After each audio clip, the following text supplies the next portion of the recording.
জাআত মালাইকাতুন ইলা নবী সাল্লাল্লাহু আলাইহি ওয়াসাল্লাম। একদল ফেরেশতা আল্লাহর নবীর কাছে আগমন করলেন। আল্লাহর নবী তখন ঘুমায়। নবীজি ঘরের মধ্যে ঘুমাইতেছে, একদল ফেরেশতা নবীর সামনে আসছে। এখন আপনাদের প্রশ্ন, হুজুর নবীজি ঘুমাইলে আমরা এই হাদিস জানলাম কেমনে? নবী তো ঘুমাই রয়েছে, তো ফেরেশতা যে আসছে নবী এই কথা আমগরে কেমনে জানাইলেন? পুরো হাদিস শুনলে বুঝতে পারবেন। নবী তো ঘুমাই রয়েছে, তাও আবার যেন কিতাব না, বুখারী শরীফের বর্ণনা। রাসূল সাল্লাল্লাহু আলাইহি সাল্লাম ঘুমিয়ে আছে, ফেরেশতারা আসছে। এক ফেরেশতা বলতেছে ইন্নাহু নাঈম, উনি তো ঘুমায়। আরেক ফেরেশতা কয় ইন্নাল আইনা নাঈমা ওয়াল কলবা ইয়াকযান, ওনার চোখ ঘুমায়, অন্তর ঘুমায় না। ওনার চোখ ঘুমায়, তাহলে বুঝাইছে হাদিস কিভাবে জানছি আমরা? ওনার তো অন্তর ঘুমায় না, চোখ ঘুমায়। এই জন্য যদি কেউ আজকে সকালে কোন একটা কিতাবের মধ্যে পড়েন নবীজি সাল্লাল্লাহু আলাইহি সাল্লাম ঘুম থেকে উঠাই ওযু ছাড়া নামাজ পড়ছে, আমিও পড়বো, এটা পাবেন হাদিসে, সহিহ হাদিসের মধ্যে পাবেন যে নবী সাল্লাল্লাহু আলাইহি সাল্লাম ঘুম থেকে উঠছে, উঠা ওযু ছাড়া নামাজ পড়ছে, এটা সহিহ হাদিসে পাবেন। এখন কেউ এই সহিহ হাদিসটা পাওয়ার পরে চিন্তা করলেন আজকে ইমাম সাহেবের ধর্ম দ্বারা, তো শীতকাল, প্রচন্ড শীতকাল, মসজিদে আসছে। আসার পর ইমাম সাহেব আয়েশা বলতেছে হুজুর শীতকালে ওযু তো না করলেও চলে। তো হুজুরকে কেন? আজকে হাদিসে পাইলাম নবীজি সাল্লাল্লাহু আলাইহি সাল্লাম ঘুম থেকে উঠা, লাগবে না, কিচ্ছু লাগবে না, চুপচাপ থাকেন, নবীজি সাল্লাল্লাহু আলাইহি সাল্লাম ঘুম থেকে উঠা ওযু ছাড়া নামাজ পড়ছে, তাই শীতকালে একটু ওযু না করলে কি হয়? হুজুর কয় এটা আপনি কি বললেন? আমি তো বুখারী শরীফ পড়াই 20 বছর, আপনি আমারে হঠাৎ এসে এই হাদিস বললেন। পড়ান কিন্তু বুঝেন নাই হাদিস, হাদিস বুঝেন নাই। পরে হুজুর বলল বাবা আমি তো হাদিস বুঝছি। কয় কি? তো আমার ঘুম আর নবীজির ঘুম, আপনার ঘুম আর নবীজির ঘুম এক না। আমি আপনি যখন ঘুমাই আমাদের চোখ ঘুমায়, অন্তর ঘুমায়। নবী যখন ঘুমায় শুধু চোখ ঘুমায়, অন্তর ঘুমায় না। এই জন্য নবীর ওযু আছে না নাই ঘুম থেকে উঠলে নবী বুঝতে পারে, কিন্তু আমি আর আপনি যেহেতু ঘুমাইলে আমাদের চোখও ঘুমায়, অন্তরও ঘুমায়, তাই আমরা উঠার পর জানি না ওযু আছে না নাই, তাই আমাদের ওযু করতেই হবে। আর নবী ঘুম থেকে উঠার পর বুঝতে পারে ওনার ওযু আছে না নাই। ওযু না থাকলে ওনার ওযুর প্রয়োজন হয়, আর ওযু থাকলে ওনার ওযুর প্রয়োজন হয় না। ওই মাসালা আমার আপনার জীবনে ফিট করলে হবে না। চিন্তা করছেন নি হুজুরের গিয়ে ভুল ধরতে চেয়েছিল? রাসূল আকরাম সাল্লাল্লাহু আলাইহি সাল্লাম ঘুমিয়ে আছেন। তো এক ফেরেশতা কয় উনি ঘুমায়, আরেক ফেরেশতা কয় না ওনার চোখ ঘুমায়, অন্তর ঘুমায় না। ফেরেশতারা বললেন ইদরিবু লাহু মাসালা ইন্না লিসাহিবিকুম হাযা মাসালান ফাদরিবু লাহু মাসালা। যেই নবী ঘুমায় তার একটা দৃষ্টান্ত আছে, তার দৃষ্টান্ত তোমরা বর্ণনা দাও। ফেরেশতাদের মধ্যে একজন বললেন তিনি তো ঘুমায়, আরেক ফেরেশতা কয় তিনি ঘুমায় না, তার চোখ ঘুমায়, তার অন্তর ঘুমায় না। এবার তারা দৃষ্টান্তটা বর্ণনা দিয়েছেন, এই দৃষ্টান্তটা সবার মুখস্থ করা লাগবে, আপনারা মুখস্থ করবেন। আগামীকাল চা স্টলে বৈশা গীবত শেখায়ত না কইরা এই দৃষ্টান্ত একজন আরেকজনে বলবেন। পারবেন তো ইনশাআল্লাহ? দাওয়াত ও তাবলীগে যারা গাছতের আদব বলেন, এই আপনি গাছতের আদব এটা বলবেন। দেখেন নবী সাল্লাল্লাহু আলাইহি সাল্লাম কি বলেন, মাসালুহু কামাসালি রাজুল, আল্লাহ নবীর দৃষ্টান্ত হলো এমন এক ব্যক্তির মতো, বানাদারা, যে ব্যক্তি একটা ঘর বানিয়েছেন, ওয়াজালা ফিহা মাদুবা, ঘরের মধ্যে একটা দস্তরখান বিছিয়েছেন, দস্তরখানের মধ্যে সুস্বাদু রং বেরঙের খাবার। ওয়া বা'সা দাইয়ান, একজন আহ্বানকারীকে বাহিরে পাঠাইছে, যাও রাস্তাঘাটে যাদেরকে পাইবা তাদেরকে দাওয়াত দেওয়ার বলবা এই ঘরের মধ্যে যারা আসবে তারা সুস্বাদু খাবার খেতে পারবে। ফামান আজাবাদ দাইয়া দাখালাদ দার ওয়া আকালা মিনাল মাদুবা। তো একজন আয়েশা বলছে ভাইও অমুক ঘরে সুন্দর দস্তরখান আছে, আপনারা আসেন যারা যারা খাবেন। একদল তার কথা সত্য মনে করছে, করার পর ঘরে গেছে, সত্যি সত্যি দস্তরখানের সুস্বাদু খাবার খাইছে। অমাল্লাম ইউজিবিদ দাইয়া, আরেকদল তার কথার সাড়া দেয় নাই, ওয়ালাম ইয়াকুলিদ দার, ঘরের মধ্যেও ঢুকে নাই, ওয়ালাম ইয়াদখুলিদ দার, ঘরের মধ্যেও প্রবেশ করে নাই, ওয়ালাম ইয়াকুল মিনাল মাদুবা, দস্তরখানের খাবারও খায় নাই। তাহলে যিনি ঘোষণা দিছে তার কথা বিশ্বাস করার ক্ষেত্রে দুই দল, একদল বিশ্বাস করছে, ঘরে গেছে, দস্তরখানের খাবার খাইছে, আরেক দল বিশ্বাস করে নাই, ঘরেও যায় নাই, দস্তরখানের খাবারও খায় নাই। এই কথা ফেরেশতা একদল আরেক দলের সাথে বলা বলি করে, আমার নবী ঘুমায় আছে, তবে নবীর চোখ ঘুমাইতেছে, অন্তর দ্বারা সব উপলব্ধি করতেছে। এই কথা বলার পর ফেরেশতারা বললেন আউযিলুহা লাহু, এটার ব্যাখ্যা দিয়ে দাও, এই যে কথাটা বললাম এটার ব্যাখ্যা দাও। এবার ফেরেশতারা ব্যাখ্যা দিতে লাগলেন, ফাদ্দারাল জান্নাহ, ঘরের দৃষ্টান্ত হলো আল্লাহর জান্নাত, দস্তরখানের দৃষ্টান্ত হলো সুস্বাদু খাবার। জান্নাত যিনি বানিয়েছেন তিনি হলেন আল্লাহ, আল্লাহ জান্নাত বানাইলেন, দস্তরখান বিছাইলেন, একজন আহ্বানকারী পাঠাইলেন। এই আহ্বানকারী অন্য কেউ নয়, এই আহ্বানকারী হলেন যিনি ঘুমিয়ে আছেন, মুহাম্মদ সাল্লাল্লাহু আলাইহি ওয়াসাল্লাম। তাহলে মুহাম্মদ সাল্লাল্লাহু আলাইহি ওয়াসাল্লাম আমাকে আপনাকে ডাকতেছে ওই ঘরের দিকে, ওই দস্তরখানের দিকে। নবীর কথা মানার ক্ষেত্রে আমাদের মধ্যে দুই দল। এক দল কথা বিশ্বাস করে ঘরের মধ্যে যায়, এর মানে যারা নবীর কথা মানবে তারা আল্লাহর জান্নাতের মেহমান, তাহলে তারা জান্নাতের মেহমান হবে। শেষে কি বলে দেখেন, ফামান আতা মুহাম্মাদান সাল্লাল্লাহু আলাইহি ওয়াসাল্লাম, যারা আল্লাহর নবীর কথা মেনে নেয় তারা আল্লাহর অনুসারী হয়ে যায়। ওমান আসা মুহাম্মাদান সাল্লাল্লাহু আলাইহি ওয়াসাল্লাম, যারা নবীর কথা না মানে তারা আল্লাহর নাফরমান বান্দা হয়ে যায়। তাহলে দুইটা, একটা নবীরে মানা আর একটা নাফরমানি করা। বলেন আমরা কোনটা মানবো না নাফরমানি করব? মানবো, কারণ এই যে সূরা হাসরে ওয়াদা করছি নবী যা বলবে তা গ্রহণ করব। ভুলে গেছে? কোরআনে না ওয়াদা করছি যে আল্লাহ বলছে নবীরে যা দিয়েছি তা গ্রহণ করবা। আমি গুরুত্বপূর্ণ একটা কথা বলার জন্য শুধু এগুলো বুঝাইতেছি যে আল্লাহ বলছে আমি যা দিয়েছি নবীরে তা গ্রহণ করো, আর আমরাও নবীর থেকে জানলাম হ্যাঁ নবী আপনি আমাদেরকে যা দিবেন আমরা অঙ্গীকারাবদ্ধ গ্রহণ করব। সাহাবা উবাদা ইবনে সামিত রাদিয়াল্লাহু তাআলা আনহু কি বলেন দেখেন, নাসাই শরীফ হাদিস নাম্বার 4149 নম্বর হাদিস। তিনি বলেন বায়া'নান নাবিয়্য সাল্লাল্লাহু আলাইহি ওয়াসাল্লাম আলাস সামঈ ওয়াত তাআ, আমরা নবীর হাতে হাত রেখে বায়াত হলাম আলাস সামঈ, নবীর কথা শুনবো, ওয়াত তাআ, নবীর কথা মানবো। বলেন নবীর কথা, নবীর কথা কেন সূরা হাসরে ওয়াদা করছি নবী যা বলবে তা গ্রহণ করব। এখন উবাদা ইবনে সামিত বলেন আমরা নবীর কাছে বায়াত হলাম, নবীর কথা শুনবো, নবীর কথা মানবো।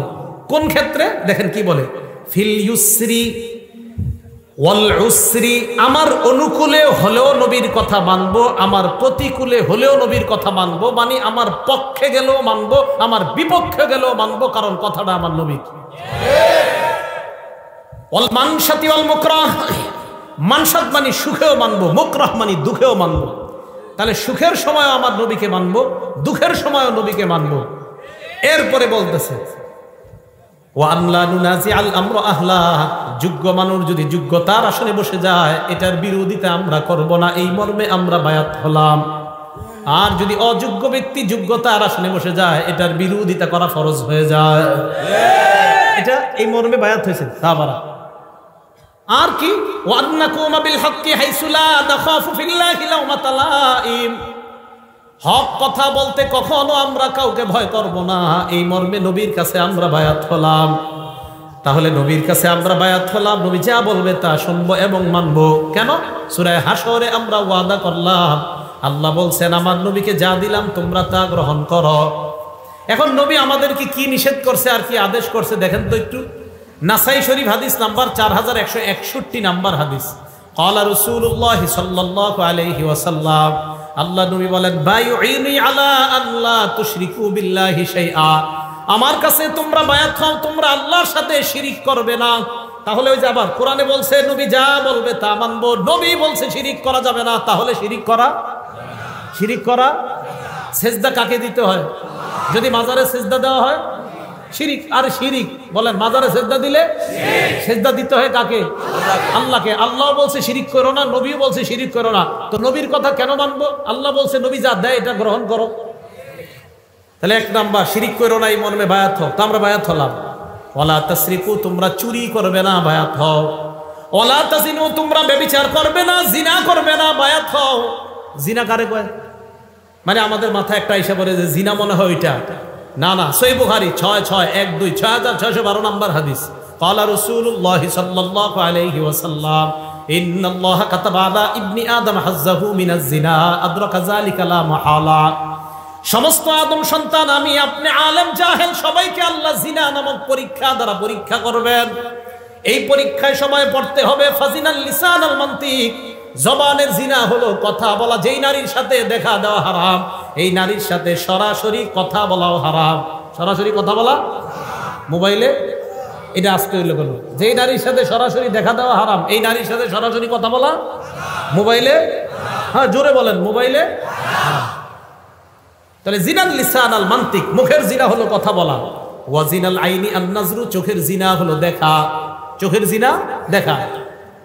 ওয়ান নাফসু তামান্না ওয়া তাশতাহি, রং নাম্বারে একটা মেয়ের সাথে কথা বললেন, বলার পর বালিশে মাথা লাগিয়ে চিন্তা করতেছেন না জানি মেয়েটা দেখতে কেমন। আল্লাহ নবী কয় অন্তরের জিনা করলা। এটা অন্তরের জিনা। এটা কিসের জিনা? অন্তরের জিনা। তো এই জাতীয় জিনা মনে হয় পুরো এলাকায়, স্মার্টফোন তো চালানি না, এটা হওয়ারও সম্ভাবনা নাই। তাহলে রাসূল সাল্লাল্লাহু আলাইহি সাল্লাম বললেন 1 নাম্বার শিরিক করবে না, 2 নাম্বার চুরি করবে না, 3 নাম্বার জিনা করবে না। তাহলে জিনা এগুলাও জিনা। হেঁটে হেঁটে কোনো নারীর দিকে যাওয়া পায়ের জিনা, কোনো নারীর শরীর স্পর্শ করতে যাওয়া হাতের জিনা, চ্যাটিং করা কোনো নারীর সাথে মোবাইলে এটাও হাতের জিনা, অবৈধভাবে কোনো নারীর সাথে চ্যাটিং করা অপ্রয়োজনীয় এটা হাতের জিনা। কিসের জিনা? হাতের জিনা। হ্যাঁ, হাতের জিনা। এই জিনার মধ্যে লিপ্ত হওয়া যাবে না। এটা রাসূল সাল্লাল্লাহু আলাইহি ওয়াসাল্লাম ওয়াদাবদ্ধ। ওয়ালা তাকতুলু আওলাদাকুম, তোমরা তোমাদের সন্তান হত্যা করবে না। ওয়ালা তাতুনা বিবুহতান তাফতারুনাহু বাইনা আইদিকুম, নিজেরা বানিয়ে মিথ্যা কথা বলবে না। আপনারা অনেক কিছু বানিয়ে বলে ফেলেন, ইমাম সাহেবের নামে বলে ফেলেন, মুয়াজ্জিনের নামে বলে ফেলেন, এলাকার একটা ভালো মানুষের নামে একটা খারাপ কথা রটায়া দিলেন। এটা করা যাবে না। নবীজি বলছেন ওয়ালা তাসুনি ফি মারুফ, নেক কাজে তোমরা আমার নাফরমানি করবা না। তাহলে রাসূল সাল্লাল্লাহু আলাইহি সাল্লামকে আল্লাহ যা দিয়েছেন এটা গ্রহণ করা, যা থেকে নিষেধ করেছেন এটা থেকে বিরত থাকা। এখন বলেন তো রাসূল সাল্লাল্লাহু আলাইহি সাল্লাম আমাদেরকে কয়টা জিনিস দিয়ে গেছে? 2টা। প্রথমে বলছে সব নবীরা তার উম্মতকে 2টা বিষয় বলে, ভালো গুণগুলা জানায় দেয়, খারাপ জিনিসগুলা থেকে সতর্ক করে। এখন এই ভালো আর খারাপগুলো আমরা পামু কই? বলেন, যেই জিনিসের মধ্যে পামু এই জিনিসের নাম বলেন কোরআন সুন্নাহ। বলেন কোরআন সুন্নাহ। এখন বলেন তো নবীর যা কথা মানবো আমরা আর যা থেকে বিরত থাকবো এটা কয় জায়গায় পাবো? 1 নাম্বার, 2 নাম্বার সুন্নাহ। মনে থাকবে তো? হ্যাঁ। ক্বালা রাসূলুল্লাহ সাল্লাল্লাহু আলাইহি ওয়াসাল্লাম, সহিহুত তারগিব একটা কিতাবের নাম, হাদিস নাম্বার 40। নবীজি বলেন তারাকতু ফীকুম মা ইন ইতাসামতুম বিহি ফালান তাদিল্লু আবাদা, আমি তোমাদের কাছে 2টি জিনিস রেখে গেলাম, এই 2টি জিনিস যদি তোমরা আঁকড়ে ধরো কখনো তোমরা পথভ্রষ্ট হবে না। 1 নাম্বার কিতাব আল্লাহ, আল্লাহর কোরআন। 2 নাম্বার সুন্নাত রাসূলি, রাসূল সাল্লাল্লাহু আলাইহি ওয়াসাল্লামের সুন্নাত। বলেন 1 নাম্বার আল্লাহর, 2 নাম্বার রাসূলের সুন্নাত। এখন এইগুলো আমি কেন বলতেছি? হ্যাঁ, বলার কারণ কি? বলার কারণটা হলো ইবনে মাজার 12 নাম্বার হাদিস। বলেন কিতাবটার নাম ইবনে মাজা। কোন কিতাব? হাদিস নাম্বার 12। নবীজি সাল্লাল্লাহু আলাইহি সাল্লাম বলেন ইউশিকুর রাজুলু মুত্তাকিয়ান আলা আরিকাতি, এমন একটা জামানা আসবে যেই জামানায় মানুষ সিংহাসনের মধ্যে ভাব নিয়ে বসবে, সিংহাসনের ভাব নিয়ে বসা থাকবে। ইউহাদ্দাসু বিহাদিসিম মিন্নি, আমার হাদিস তার সামনে পেশ করা হবে। হাদিস পেশ করার পর ওই লোক বলবে বাইনানা ওয়া বাইনাকুম কিতাবুল্লাহ, আমাদের মাঝে আল্লাহর কোরআন থাকতে হাদিসের কি প্রয়োজন? কোরআন থাকতে হাদিসের, এইটা বলার জন্য আমি এতগুলা কথা বলছি। নবীজিকে যা, নবীজি আমাদেরকে যা দিবে আমরা গ্রহণ করবো, ওয়াদা করছি। এখন হাদিস কে দিছে? আরে হাদিস কে দিছে? নবীজি। আমাদেরকে হাদিসগুলা কে দিয়েছেন? নবীজি। তো এই পণ্ডিতের সামনে হাদিস পেশ করলে বলে আমাদের মাঝে কোরআন আছে, কোরআন থাকতে হাদিসের কি প্রয়োজন? আর আমার নবী যখন নাকি বর্তমান জামানায় কেউ বলে কোরআন থাকতে হাদিসের কি প্রয়োজন, এই কথা বলার সাথে সাথে আমি আরিফ বিন হাবিবের ঈমান আরো বেড়ে যায় আমার নবীর কথার সত্যতার প্রতি। কারণ নবী 1500 বছর আগে বলছে তোমার মতো মূর্খের যে আরিফ আর ঘটবে যে তুমি বলবা কোরআন থাকতে হাদিসের কি প্রয়োজন, তুমি যে এরকম আসবা দুনিয়াতে, এটা নবী 1500 বছর আগে জানায়া দিয়েছে। তাই নবীর কথার প্রতি ঈমান আরো বাইরে গেছে। তো নবীজি বলেন এমন একটা জামানা আসবে যেই জামানায় এইভাবে মানুষ বসা থাকবে, তার সামনে হাদিস পেশ করা হলে সে বলবে কোরআন থাকতে আবার হাদিসের কি প্রয়োজন, এই কথা বলবে। আর কি যুক্তি দিবে? ফামা ওয়াজাদনা ফীহি মিন হারামিন হারামনা, কোরআনে যেটা হারাম এটাই তো হারাম। ওয়ামা ওয়াজাদনা ফীহি মিন হালালিন ইস্তাহলালনা, কোরআনের হালালকে হারাম হালাল মানলাম। আচ্ছা বলেন তো আমরা মুসলমানরা কোরআনের হারামকে হারাম মানি কিনা? কোরআনের হালালকে হালাল মানি কিনা? তো ওই লোক যুক্তি দিয়ে আপনারে বুঝাবে কোরআনের হারামকে হারাম মানি, কোরআনের হালালকে হালাল মানি, হাদিসের কি প্রয়োজন, এই যুক্তি আপনাকে দিবে। তখন আপনি পাল্টা প্রশ্ন করবেন, ভাই কোরআনের মধ্যে আছে রুকু করো, কোরআনের মধ্যে আছে সিজদা করো, ইয়া আইয়ুহাল্লাযীনা আমানুর কাউ, হে ঈমানদারগণ তোমরা রুকু করো, ওয়াসজুদু সিজদা করো। কোরআনের মধ্যে নাই 4 রাকাত যোহর করো, এটা কোরআন। ফজর 2 রাকাত ফরজ, এটা কোরআনে নাই। আসর 4 রাকাত ফরজ, এটা কোরআনে নাই। মাগরিব 3 রাকাত ফরজ, এটা কোরআনে নাই।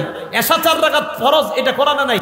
কোরআনে আছে নামাজ পড়ো, কোরআনে আছে রুকু করো, কোরআনে আছে সেজদা করো, হাদিসের মধ্যে আছে নামাজ এইভাবে পড়ো, হাদিসের মধ্যে আছে ফজর এইভাবে পড়ো।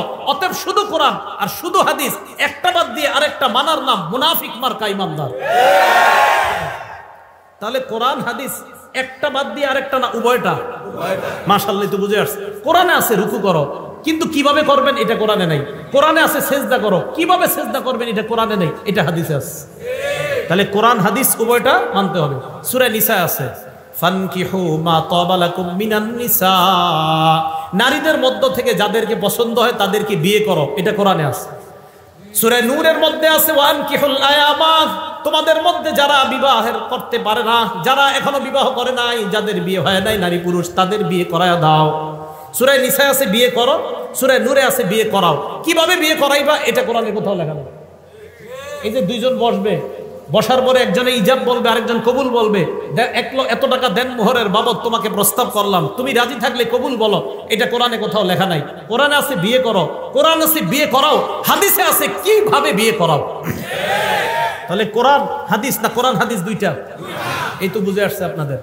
তাহলে একটা বাদ দিয়ে আরেকটা। তো নবীজি 1500 বছর আগে বলছে একটা দলের আবির্ভাব ঘটবে, তারা বলবে শুধু কোরআন মানলেই চলবে, হাদিস মানার কোনো দরকার নাই। তো রাসূল আকরাম সাল্লাল্লাহু আলাইহি সাল্লামের এই ব্যাপারে আল্লাহ কোরআনে বলছে নবী যা দিয়েছে এটা গ্রহণ করো। বলেন আমাদের নবী আমাদেরকে শুধু কোরআন দিছে না কোরআন সুন্নাহ দুইটা দিছে? মাশাআল্লাহ, তুমি বুঝে আসছে সবার। তো এই জিনিস দুইটাই আমরা গ্রহণ করব, এটা রাসূল সাল্লাল্লাহু আলাইহি সাল্লাম আমাদেরকে দিয়েছেন। আর আমরা কোরআনে ওয়াদা করছি, আল্লাহ এটাই বলতেছে আল্লাযীনা ইয়ানকুদুনা আহদাল্লাহি মিন বাদি মিসাকি, যারা আল্লাহর সাথে কৃত ওয়াদা ভঙ্গ করে।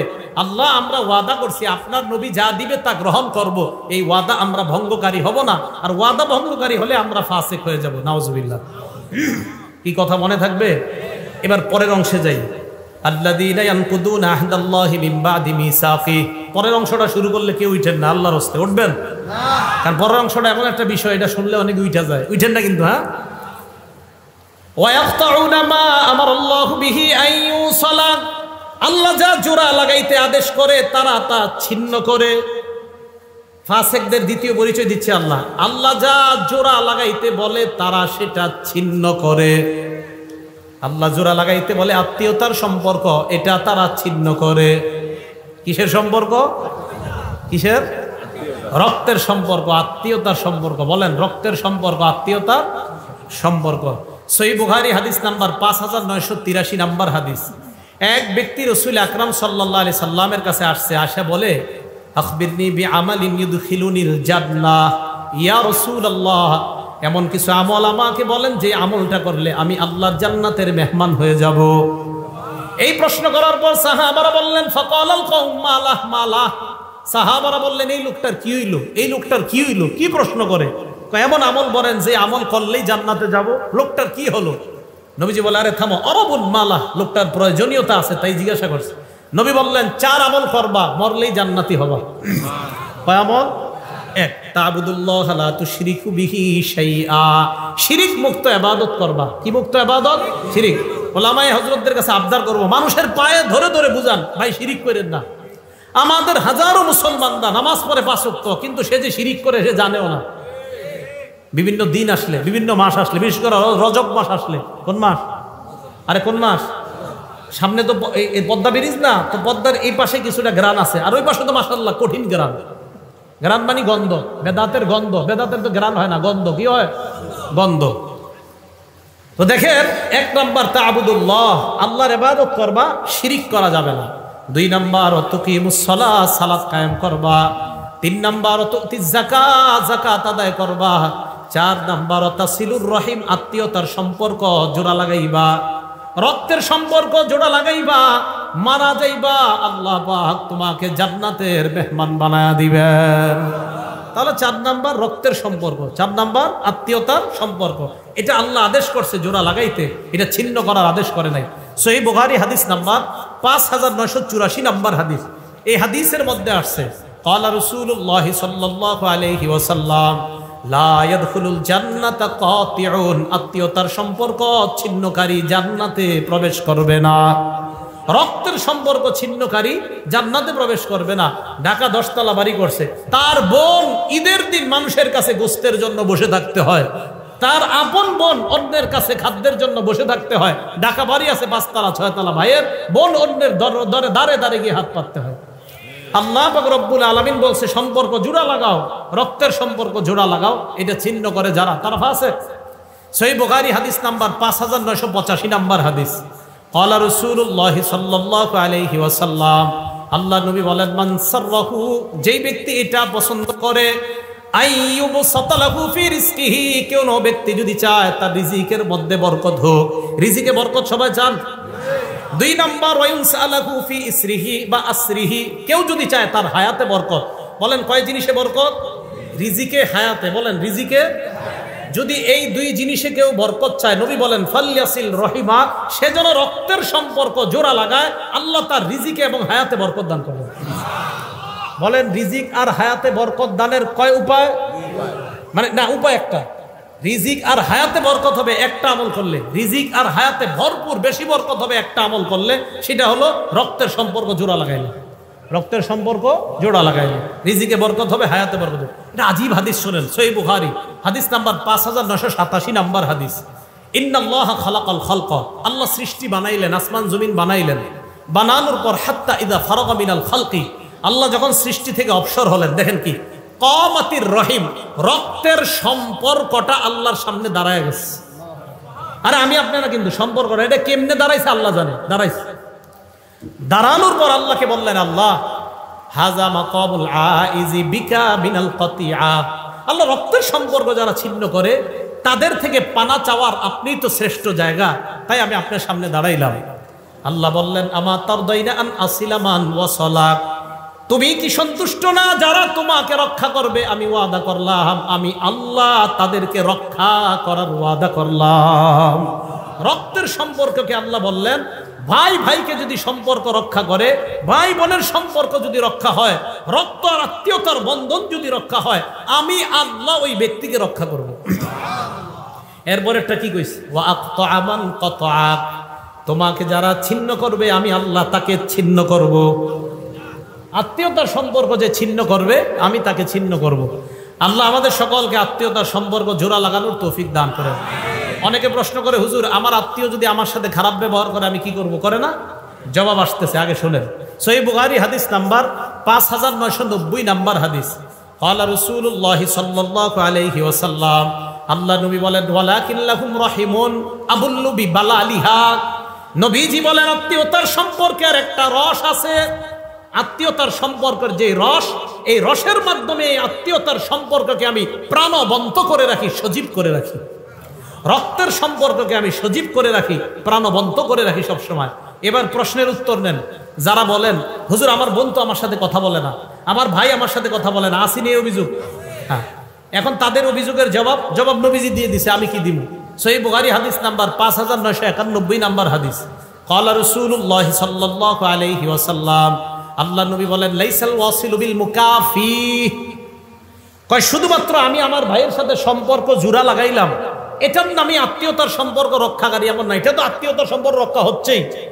নবীজি বলেন, প্রকৃত আত্মীয়তার সম্পর্ক রক্ষাকারী ওই ব্যক্তি, ওয়ালাকিনিল ওয়াসিলুল্লাযী ইযা কুতিআত রাহিমুহু ওয়াসালাহা, নবী বলেন প্রকৃত আত্মীয়তার সম্পর্ক রক্ষাকারী ওই ব্যক্তি, যখন আত্মীয়তার সম্পর্ক কেউ ছিন্ন করে ওই ব্যক্তি আগে বেড়ে সেটাকে রক্ষা করে। আপনার বোন আপনার সাথে কথা বলে না, বাস না বলুক, আপনি আত্মীয়তার সম্পর্ক রক্ষা করেন। আমি আপনাদেরকে একটা বাংলা বলে যাই, আপনি দেখবেন আপনার ভাইয়েরা বোনেরা আপনারে ঠকাইতেছে, আপনি বুঝতেছেন, এরপরেও আপনি তাদের সাথে সুন্দর সম্পর্ক রাখতেছেন কেন? যে নবী বলছে আত্মীয়তার সম্পর্ক ঠিক রাখতে। আপনি দেখবেন 2, 4, 5, 10 মাস পরে আপনি খোঁজ নিয়ে দেখবেন তাদের সবার চাইতে আপনি ভালো আছেন। দেখেন, যদিও আপনি বাহ্যিকভাবে দেখতে একটু হেরে যাচ্ছেন, বাহ্যিকভাবে আপনি একটু ফেল হয়ে যাইতেছেন, তাদের চেয়ে দেখা যাচ্ছে আল্লাহ আপনাকে ভালো রাখবে, এই কথা মনে রাখেন। তাহলে আত্মীয়তার সম্পর্ক এটাকে বলা হয় প্রকৃত, যে কেউ যদি ছিন্ন করে তার সাথে সম্পর্ক রক্ষা করা। আর আত্মীয়তার সম্পর্ক ছিন্ন করা মানে ফাসিক হওয়া, আত্মীয়তার সম্পর্ক ছিন্ন করা মানে জাহান্নামে যাওয়া। আল্লাহ হেফাজত করেন। মুসলিম শরীফের হাদিস, জান্নাতের ফেরদাউসের উপরে হলো আরশ, সুবহানাল্লাহ। হাদিসে আসছে আল ফিরদাউস আলা জান্নাত, জান্নাতুল ফেরদাউস হলো জান্নাতের সবচেয়ে উঁচু জায়গাটা। এই হাদিসের মধ্যে নবী বলেন ওয়ামিন ফাওকিহা আল আরশ, জান্নাতুল ফেরদাউসের উপরে হলো আরশ। এবার মুসলিম শরীফের হাদিস শোনেন, আর রহিমু মুআল্লাকাতুন বিল আরশ, রক্তের সম্পর্কটা এই এখনো আরশের সাথে ঝুলে রয়েছে।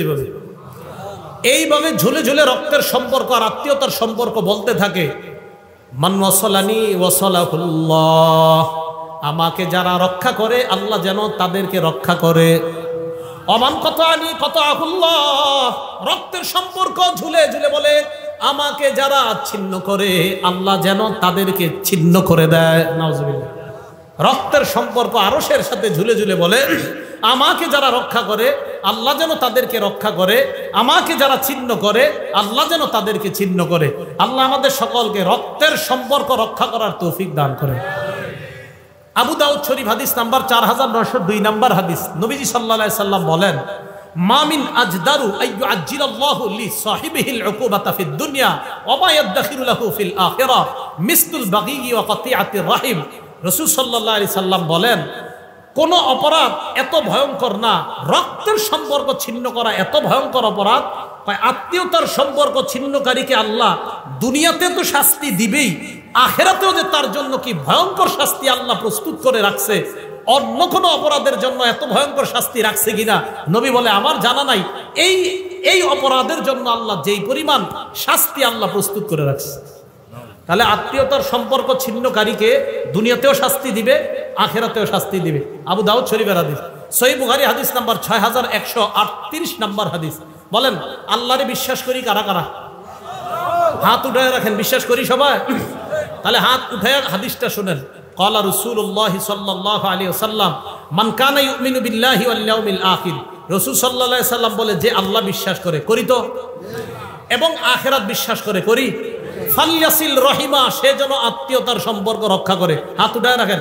আত্মীয়তার সম্পর্ক রক্ষা করা মানে আল্লাহরে বিশ্বাস করা, আত্মীয়তার সম্পর্ক রক্ষা করা মানে আখিরাত বিশ্বাস করা। তাহলে আমরা আল্লাহ মানি, আখিরাত মানি, তাহলে রক্তের সম্পর্ক ছিন্ন হয়ে থাকলে তার সাথে রক্তের সম্পর্ক জোড়া। আল্লাহ তৌফিক দান করেন। ভাই কথা বলে না, আপনি আগায় কথা বলবেন। বোন কথা বলে না, আপনি আগায় কথা বলবেন। আপন ভাই ভাইকে 40 বছর একজন আরেকজনের চেহারার দিকে তাকান, কত বড় ভয়ঙ্কর কথা। বাবা চাচার সাথে কথা বলে না দেখা ভাতিজাও চাচারে সালাম দেয় না। আরে এটা কেমন কথা? আপনার বাবা আর চাচার মধ্যে একটু দ্বন্দ্ব হয়েছে, এটা ভাই ভাইয়ের অভিমানের ব্যাপার। আপনি ভাতিজা চাচারে দেখলে সালাম না দিয়ে আরেক রাস্তায় কিভাবে যান? এটা কেন? এটা যেন না হয়। ইবনে মাজাহ 3251 নম্বর হাদিস, রাসূল আকরাম সাল্লাল্লাহু আলাইহি সাল্লাম বলেন, নিরাপদে কারা কারা জান্নাতে যাইতে চাও? নিরাপদে সবাই জান্নাতে যাইতে চাই? রাসূল আকরাম সাল্লাল্লাহু আলাইহি সাল্লাম বলেন, নিরাপদে যদি জান্নাতে চাইতে চাও কয়েকটা আমল করবা। ইয়া আইয়ুহান নাস আফশুস সালাম, হে মানুষ তোমরা সালাম দাও। ওয়া আতিমুত তাআম, তোমরা খাবার খাওয়াও। ওয়া সিলুল আরহাম, রক্তের সম্পর্ক রক্ষা করো। ওয়া সাল্লু বিল লাইলি ওয়ান নাসু নিয়াম, রাতের বেলা মানুষ যখন ঘুমায় তখন তাহাজ্জুদের নামাজ পড়ো। তাদখুলুল জান্নাতা বিসালাম, মরো আর নিরাপদে জান্নাতে প্রবেশ করো। সালাম দাও, 2 নাম্বার খাবার খাওয়াও, 3 নাম্বার আত্মীয়তার সম্পর্ক রক্ষা করো, 4 নাম্বার রাতের বেলা তাহাজ্জুদের সালাত পড়ো, নিরাপদে জান্নাতে প্রবেশ করো। কথা কি বুঝে আসছে সবার? তাহলে ফাসেক কারা? আল্লাযীনা ইয়ানকুদুনা আহদাল্লাহ, যারা আল্লাহর সাথে কৃত অঙ্গীকার ওয়াদাকে যারা ভঙ্গ করে। আর আল্লাহর ওয়াদা কি কি এই ব্যাপারে আমরা নবীজির বিস্তর অনেকগুলো আলোচনা করলাম। এরপরে ওয়ায়াকতাউনা মা আমারাল্লাহু বিহি আইয়ুসালা, আল্লাহ যা জোড়া লাগাইতে বলে এটা যারা ছিন্ন করে। 3 নাম্বার ওয়ায়ুফসিদুনা ফিল আরদ, যারা জমিনে ফাসাদ সৃষ্টি করে, শান্তির পরিবর্তে যারা অশান্তি সৃষ্টি করে, তাদেরকে আল্লাহ ফাসেক বললেন। শেষে আল্লাহ বলেন উলাইকা হুমুল খাসিরুন, তারা হলো ক্ষতিগ্রস্ত। ভাই আপনাদের কাছে হাত জোর করে আবদার, আমি আপনি মরার সময় আমার আপনার নামের পিছনে যেন ক্ষতিগ্রস্ত শব্দটা লেখা না হয়, আমার আপনার নামের পাশে যেন সফল ইমানদার লেখা হয়ে যায়। আজকে এই মুহূর্ত থেকে চেষ্টা করা, আল্লাহ সফল মুমিন বানায়া কবরে যাওয়ার সময়ও সফল মুমিন ঘোষণা করে আমার মৃত্যুটা দিয়ে আপনি আমাকে কবরে নিয়েন, এই দোয়া আল্লাহর কাছে করা। আল্লাহ পাক রব্বুল আলামিন আমাদের সকলকে সূরা বাকারার এই আয়াতের যে শিক্ষা, 1 নাম্বার আল্লাহর ওয়াদা ভঙ্গ না করা, 2 নাম্বার রক্তের সম্পর্ক ছিন্ন না করা, 3 নাম্বার পৃথিবীতে অশান্তি সৃষ্টি না করা, এই অপরাধগুলো থেকে যেন বেঁচে থাকতে পারি আল্লাহ তৌফিক দান করেন। আমিন। ওয়া আখিরু দাওয়ানা আনিল হামদুলিল্লাহি রাব্বিল আলামিন।